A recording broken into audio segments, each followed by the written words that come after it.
Pilatos é um personagem mencionado nas Escrituras Sagradas apenas em uma ocasião, no entanto, ele desempenhou um papel crucial nos eventos bíblicos, com responsabilidade direta pela crucificação e morte de Jesus. Seu nome se tornou mundialmente reconhecido, e ele é lembrado até hoje por permitir que os judeus escolhessem a libertação de Barrabás, um criminoso temido e perigoso daquela época, em vez de Jesus, a quem ele sabia estar sendo injustamente acusado. Apesar de sua esposa sonhar com Jesus na noite anterior e aconselhar o marido a não se envolver com ele, Pilatos acabou entregando Cristo para ser crucificado. Após a escolha do povo por Barrabás, Pilatos fez o gesto que o marcou para sempre. Ele lavou as mãos, indicando que não tinha nada a ver com aquela decisão injusta. No vídeo de hoje, discutiremos a vida e a morte trágica de Pôncio Pilatos. Afinal, quem era esse homem? Como ele chegou ao poder? Por que ele lavou as mãos e permitiu que Jesus fosse crucificado? E também, quais foram as consequências trágicas das escolhas erradas feitas por esse homem? Fique comigo até o final, porque você será surpreendido. Mas antes de começarmos, quero pedir que você se inscreva no canal. Basta clicar no botão de inscrição abaixo do vídeo, e também, ativar o sino de notificação. No pano de fundo histórico do primeiro século depois de Cristo, o Império Romano estava se desenvolvendo e se tornando cada vez mais poderoso. Foi precisamente durante esse período que surgiu uma figura que deixaria sua marca na história, Pôncio Pilatos. Ele era membro da alta sociedade romana e tornou-se o prefeito da província da Judéia. Entre os anos 26 e 36 d.C., durante o reinado do imperador Tibério César. Mas antes de mergulharmos nessa história, é necessário entender o contexto histórico que moldou a vida e o legado de Pilatos. Para compreender melhor a importância e o poder de Roma durante o tempo de Jesus, podemos observar o tamanho de seu território. O Império Romano se estendia por uma vasta área, começando pelas Ilhas Britânicas, atual Inglaterra, e se estendendo até o Egito. Ele também abrangia desde a Espanha até a Ásia Menor, que agora conhecemos como Turquia. Devido a esse imenso território, o Império Romano teve que lidar com muitas culturas e religiões diferentes, incluindo a dos judeus. A Judéia era uma província crucial para Roma, situada na costa leste do Mar Mediterrâneo, onde navios comerciais chegavam e partiam para o mundo inteiro. No entanto, o povo da Judéia não recebeu bem a ocupação romana, levando a uma tensão constante na região. A relação entre os governantes romanos e a população judaica era delicada, dadas as marcantes diferenças culturais e religiosas entre os dois. Enquanto os judeus acreditavam no Deus de Israel, os romanos adoravam várias divindades. Além disso, o povo da Judéia não aceitava ser uma província romana, pois acreditava que havia herdado sua terra de Abraão. Portanto, Roma teve que manter um controle firme para reter o controle daquela região.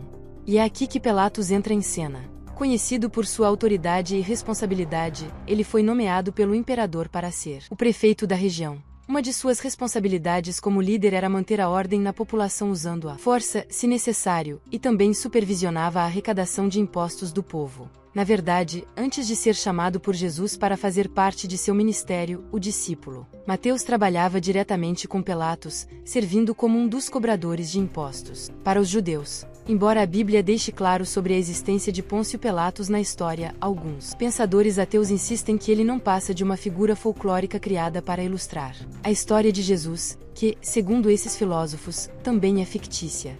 No entanto, se a Bíblia, Jesus e Pilatos são produtos da imaginação de alguém, como o rosto de Pilatos está gravado em algumas moedas romanas daquela época, e como seu nome está inscrito na base de uma estátua encontrada nas ruínas do Teatro Romano na cidade. Além disso, vários livros de filósofos da época de Jesus fazem referência a Pilatos, incluindo o historiador judeu Filo, que o descreveu como um homem inflexível, medroso e muito cruel. Em um desses registros históricos, está escrito que Pilatos queria construir um grande aqueduto na Judéia, que era essencialmente um grande canal projetado para levar água a regiões não servidas por rios. Para isso, ele exigiu dinheiro do Templo de Jerusalém. Os sacerdotes do templo não ficaram satisfeitos com a ideia, afirmando que o dinheiro era sagrado, e foram ameaçados por Pilatos com aumento de impostos. Eles concordaram em pagar pela construção, contanto que ninguém soubesse sobre o acordo e a água passasse pelos reservatórios do templo. Os judeus logo perceberam o plano e ficaram indignados com isso. Muitos foram às ruas protestar contra os sacerdotes e também contra Pilatos. Alguns foram presos e condenados à morte por rebelião contra o império. No entanto, nenhuma atrocidade cometida por Pilatos poderia ser comparada àquela feita contra o Filho de Deus.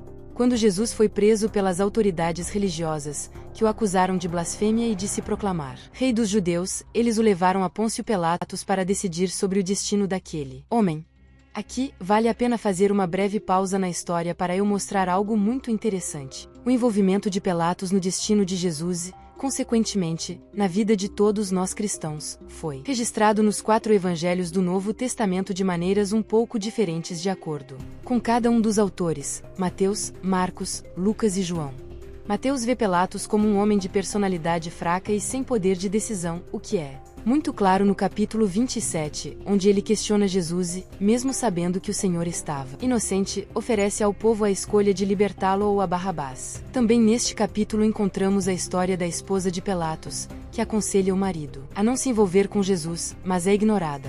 Por outro lado, o Evangelho de Marcos presta um pouco mais de atenção ao desejo de Pilatos de poupar Jesus daquela condenação, até mesmo se perguntando sobre o fato de um nazareno não se defender contra aquelas acusações. Em certo momento, Pilatos questiona a multidão pedindo pela crucificação, tentando persuadi-los a mudar de ideia, dizendo em voz alta: que crime ele cometeu?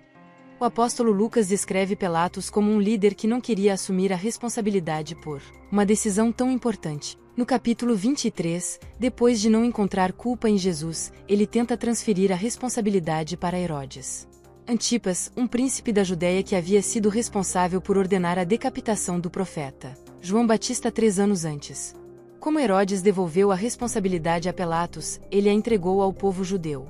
No Evangelho de João, podemos ver uma postura mais arrogante de Pilatos, que questiona Jesus quando ele afirma ser o rei e zomba do Messias quando ele diz que veio ao mundo para testemunhar a verdade. Agora, voltando à história, os líderes religiosos judeus pressionaram Pilatos a condenar Jesus, dizendo que ele representava uma ameaça à ordem pública e ao poder romano. No entanto, o verdadeiro medo daqueles homens era que Cristo incitasse uma revolta entre os judeus. No livro de João, a Bíblia diz que Pilatos interrogou Cristo, que afirmou que seu reino não era deste mundo e que ele havia vindo para proclamar a verdade. Ao ouvir isso, Pôncio Pilatos considerou Jesus inocente das acusações de rebelião contra Roma e César. Mesmo que ele não encontrasse culpa naquele homem, Pilatos não teve coragem de enfrentar os judeus que queriam Jesus crucificado. Como a situação entre judeus e romanos estava tensa naquele momento, Pilatos preferiu agradar aquelas pessoas do que ir contra o que ele acreditava ser correto. Como parte de uma tradição durante a Páscoa, ele ofereceu para soltar um prisioneiro. Pilatos propôs libertar Jesus, mas a multidão pediu a libertação de Barrabás, um criminoso condenado, em vez de Cristo. Vendo seu marido sendo pressionado pelo povo, a esposa de Pilatos, Cláudia, o avisou sobre o erro que estava prestes a cometer. Veja o que a Bíblia diz. Enquanto Pilatos estava sentado no tribunal, sua esposa lhe enviou esta mensagem: não tenha nada a ver com esse homem inocente, pois sofri muito hoje em um sonho por causa dele. Mas diante da insistência da população e do medo de iniciar uma grande revolta popular, Pilatos lavou publicamente as mãos, simbolizando que não tinha nada a ver com aquela decisão, que a responsabilidade recairia sobre o povo e os líderes religiosos. Então Jesus foi crucificado no Calvário, fora de Jerusalém. A participação de Pôncio Pilatos na narrativa bíblica terminou ali, mas sua vida como líder do Império Romano na Judéia continuou, mesmo após encontrar Cristo. Pilatos permaneceu o mesmo homem perverso. Relatos históricos mostram que 3 anos após a morte de Jesus, Pilatos tomou uma ação brutal, ordenando a prisão e morte de alguns galileus que estavam fazendo sacrifício. Pouco depois, ele ordenou que seus homens agissem violentamente contra um grupo de samaritanos, que se reunirá no Monte Gerizim, ao norte de Israel, acreditando que estavam preparando uma rebelião contra o império. Os judeus ficaram tão indignados com essas duas ações de Pilatos que um grupo de líderes desse povo solicitou uma audiência com o imperador Tibério César para que ele interviesse na situação. O resultado disso foi a remoção de Pilatos no ano 37 depois de Cristo. As pessoas que o aprovaram durante a condenação de Jesus foram as mesmas que o derrubaram do poder. No mesmo ano, o sumo sacerdote Caifás, uma das principais figuras responsáveis pelas acusações e condenações de Cristo, também acabou perdendo seu cargo por ordem de Vitélio, governador da Síria. Com a morte de Tibério César, Roma passou para o domínio de Calígula, um homem muito cruel. Ele decidiu enviar Pilatos para o exílio na região da Gália, onde está localizada a França. Insatisfeito com seu declínio, o ex-líder da Judéia, que desempenhou um papel crucial na condenação e morte de Jesus, acabou tirando a própria vida. Assim termina a história de Pôncio Pilatos, sozinho, longe do poder e da fama. Quero concluir esta mensagem com uma reflexão para você. Leia comigo o que Jesus disse em Mateus, capítulo 6. O olho é a lâmpada do corpo. Se os seus olhos forem saudáveis, todo o seu corpo será cheio de luz. Mas se os seus olhos forem doentios, todo o seu corpo estará cheio de trevas. Se então a luz que está dentro de você são trevas, quão grandes são essas trevas? Irmãos, Pilatos ficou diante de Jesus Cristo, e esse encontro poderia ter transformado sua vida para sempre se ele tivesse simplesmente olhado para o Mestre da maneira certa. Como o Filho de Deus que veio ao mundo para testemunhar a sua verdade. Infelizmente, o poder, a ganância e a preocupação com o que os outros pensavam criaram trevas dentro de seu coração.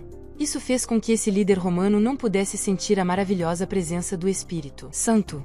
Vale lembrar que o futuro de Jesus não teria sido diferente mesmo que Pilatos tivesse ouvido sua esposa e decidido libertá-lo, porque Deus já havia determinado que seu filho precisava se sacrificar para libertar o mundo da condenação do pecado. No entanto, certamente Pilatos poderia ter sido salvo reconhecendo e declarando que aquele homem realmente era quem ele afirmava ser. Da mesma forma, Jesus está diante de você agora. Como seus olhos o veem?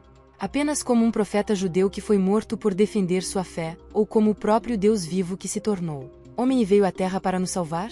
Sua decisão não mudará quem Jesus é e o que ele fará, mas certamente mudará toda a sua história daqui até a eternidade. Deixe o gostei no vídeo para que mais pessoas tenham acesso a esse vídeo, e se inscreva para receber os próximos vídeos do canal.